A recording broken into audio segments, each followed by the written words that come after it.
Ya, oke. Kalau gitu saya coba tambahkan dengan memori program ya. Memori program.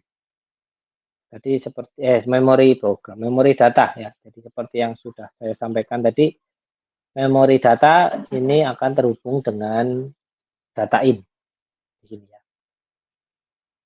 data in. Jadi data in ini nanti sumbernya bisa dua, yaitu dari memori program, memori data atau dari memori program. Nah, kasusnya seperti apa nih kalau yang dari memori program dan yang dari memori data? Misalkan ya, saya melakukan penjumlahan, tapi dari angka yang baru pertama kali saya buat, atau dari sebuah data yang baru pertama kali saya buat di situ. Misalkan kalau kalian bikin kode program, kalian membuat sebuah konstanta atau variabelnya kalian set dengan nilai awal, misalkan 10 misalkan. Ketika kalian memberi nilai awal ke sebuah variabel, itu berarti data itu sebelumnya belum ada di memori data. Sehingga perlu kita bikin dulu. Nah, untuk membuatnya itu dari memori program. Jadi angka 10 itu akan masuk ke dalam program. Dijadikan sebagai bagian dari program. Yang mana ketika itu dijalankan, ya, dia akan masuk ke jalur yang 4 ini, yang kemudian dia masuk ke bagian data in.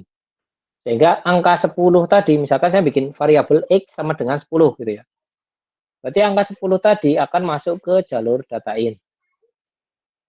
Gitu ya. Jadi kemudian data in ini akan tersimpan diproses oleh ALU, akan disimpan di memori data di sini. Sehingga ketika kita bilang X ditambah 10 lagi gitu ya, maka X-nya itu tadi yang tersimpan di memori data adalah 10, dimasukkan lagi. Kemudian yang 10 satunya lagi dapat dari memori program. Jadi sumber dari data ini ada dua, yaitu dari memori program atau memori data.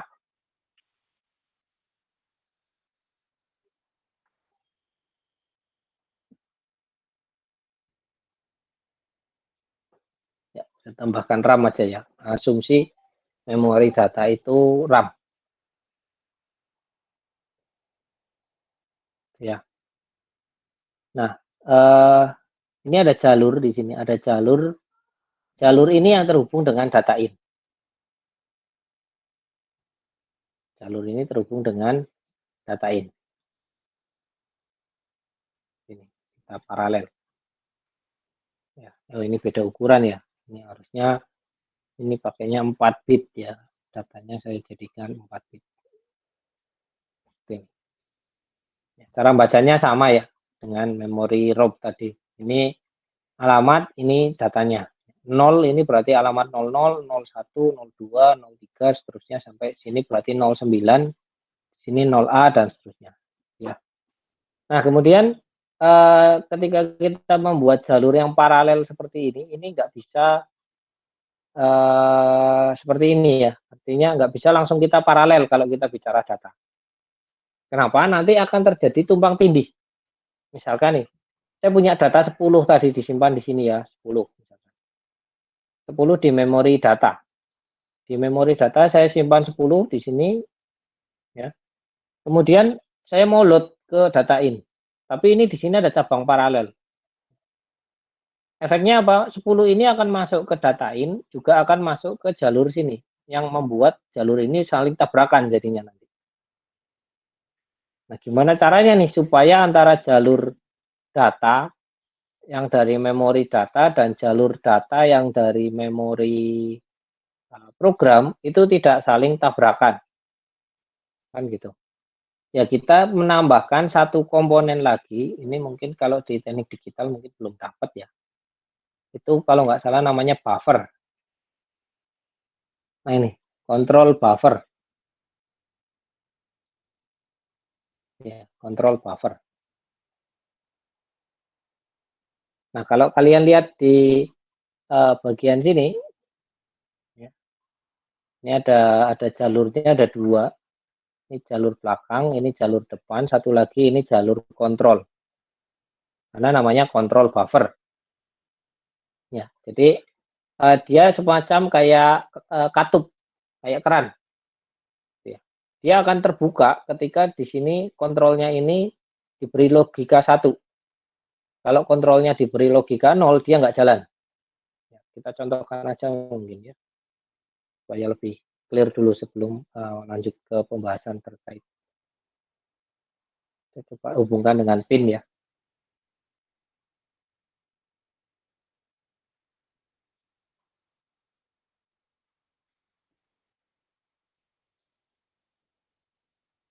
Punya satu aja.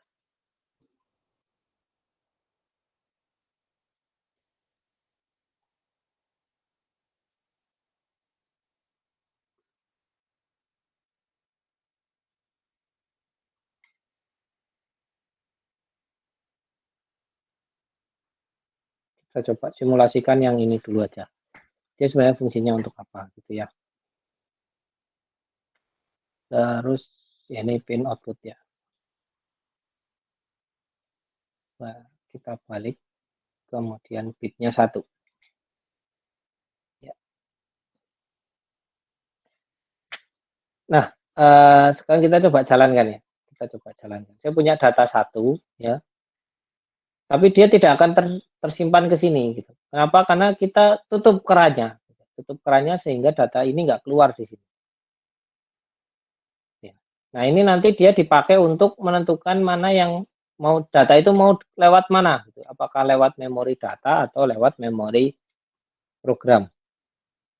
Gitu ya. Jadi nanti akan diaktifkan oleh salah satu fungsi nanti. Gitu. Ya. Kemudian kalau saya kasih 1, baru dia ngasih data. Ya. Kalau saya tutup, ya hilang lagi, dia nggak mengeluarkan data apa-apa lah. Gitu ya. Jadi ini kayak semacam keran aja sebenarnya. Keran yang nanti dipakai untuk mengatur kapan data itu keluar ke bagian biru ini, gitu ya. Jadi ini namanya kontrol buffer.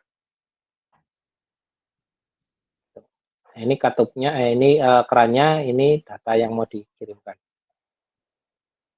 Ini kita pakai di dalam jalur, ya, jalur di sini, dan juga jalur dari memori program, jalur dari memori data dan jalur dari memori program, yang mana jalurnya mana yang kedatain, yang ini ya, ini. Jadi jalurnya nanti antara dari sini atau dari sini. Nah, kita bisa nih hubungkan, kita hubungkan masing-masing. Satu lagi mana nih control buffer? Ya, ini bentar, bentar.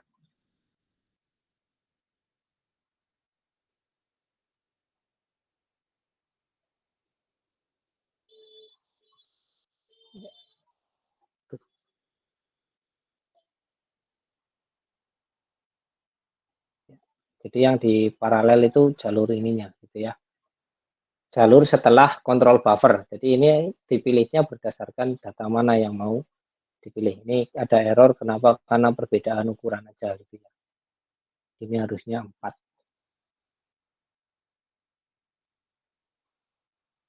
Nah, nah kemudian yang menentukan ini siapa nih, gitu? Yang menentukan kerannya ini siapa nih, gitu? Jalur ini, bahwa ini jalur dari memori, ini jalur dari memori data, ini jalur dari memori program. Yang menentukan biasanya bagian yang 3 ini, bawah, ya, yang gerbang N ini. Ini kayaknya saya masih kurang satu lagi. Ya. Ini jalur yang menentukan. Tidak hanya ke data in ya, nanti ke ALU, nanti ke data A, ke balik lagi ke memori. Ini yang menentukan siapa? Yang menentukan adalah ini depan. Mungkin saya buka lagi aja ini ya, terkait kemarin yang pertemuan ke-10.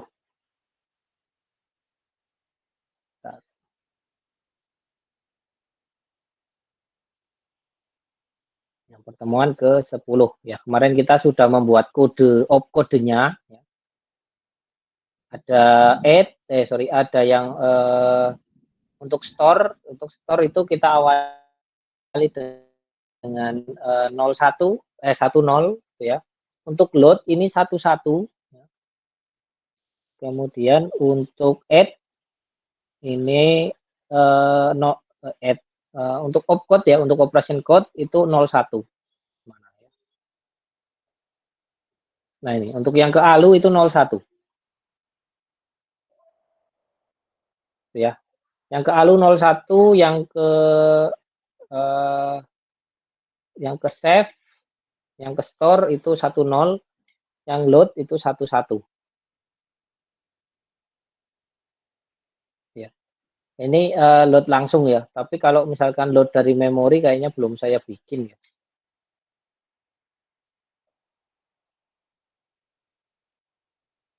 Ya ini kayaknya belum saya bikin nih load yang dari memori nih.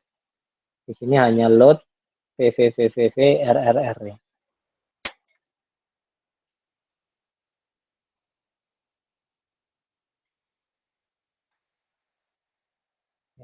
Oke, saya coba pindahkan aja dulu ya supaya lebih kelihatan aja, lebih kelihatan rapi aja.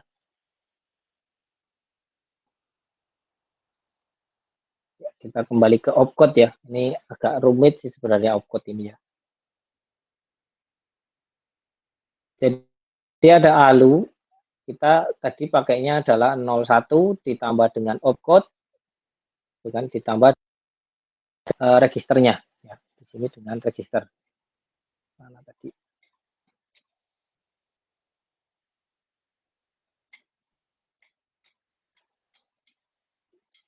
Nah ini ya, opcode RA, RB, RD. Ya, ini kita pindahkan di sini. Opcode RA, RB, RD. Ya. Nanti berarti aturannya seperti ini. Misalkan opcode-nya apa? Misalkan opcode-nya add ya, add R1, R2, R3 gitu kan. Nanti dia punya biner sendiri. Ya, ini yang mulai agak jelimet di sini ya, kemarin ya. Ini dia opcode punya aturan seperti ini. Kemudian store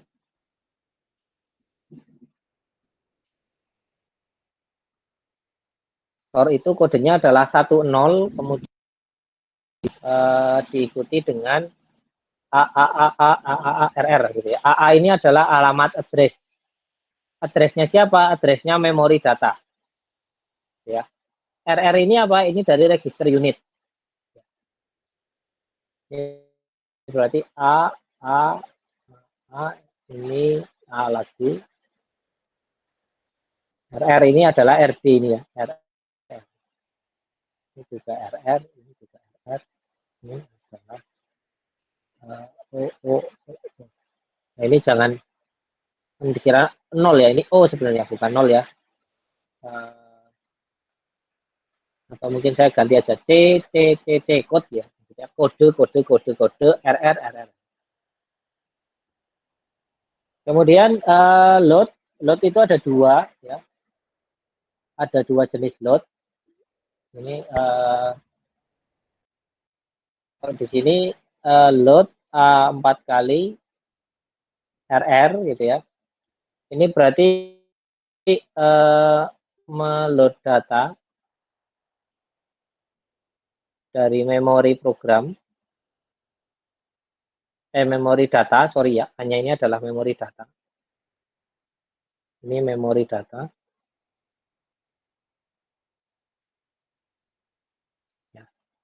RR ini adalah RD ya. Jadi ini yang belakang itu pasti urutannya sama terkait dengan ini adalah RD, ini juga RD.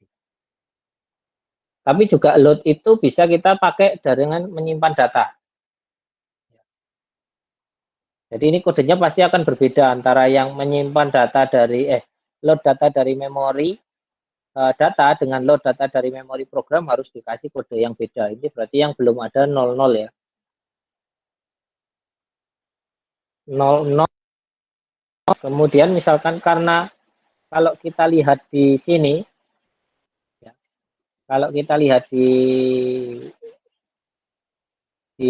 sini data in itu ukurannya adalah 4 bit ya. Di sini kan 4 bit ya. Ini kan 4 bit. Karena data in isinya adalah 4 bit, maka kita hanya mengakomodir 4 aja. 4 aja misalkan kita isi yang ini. Yang 4 belakang. 4 bit belakang. Berarti di sini V, V, V, V, kemudian ini juga RR.